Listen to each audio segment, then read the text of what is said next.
Dito lang naman tayo ngayon sa Cultural Center of the Philippines, no? CCP Complex tayo sa Pasay. Napili ko dito kasi isa din to sa mga magandang jogging spot, no, dito sa Lakhan ng Maynila. Kaso hindi nga lang tayo makapasok gawa ng parang nagre-renovate sila, no? Kaya dito lang tayo sa labas. Tapos about dun sa parkingan, dun sa na-parkingan ko, kailangan daw ng double lock kasi nga marami nga daw nawawalang motor. Kahit na may lock na yung motor mo, nire-record pa rin nila yung lock pa sa brake mo, no? So ayan, meron naman tayong dalang extra lock, kaya pa-park tayo. Ayan siya.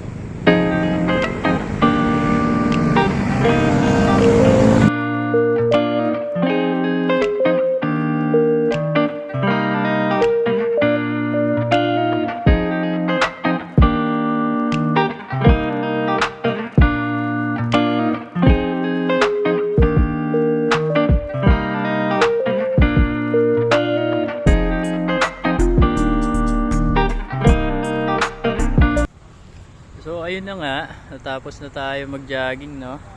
Bali, nakatatlong ikot lang tayo, guys. Hindi ko ma-recommend, hindi rin ako tumagal kasi nga dami ng sasakyan. Tapos ayun, hindi tayo komportable sa pagtakbo. Ang sinimula nating tinakbuhan is doon sa may Star City, tapos ikot tayo ng PICC papunta sa CCP.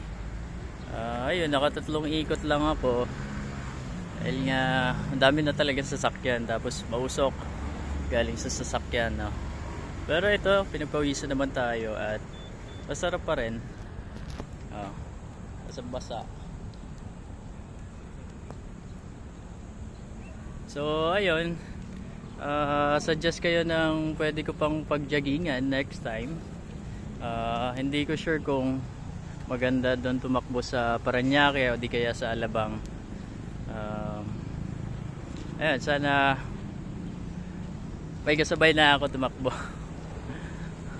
Boring din talaga pag mag-isa ka lang. Pero ayun, masarap. Kasi pinagpapawisan tayo, maaga pa lang. So ayun, kita-kita na lang next time. Sabayan nyo ako.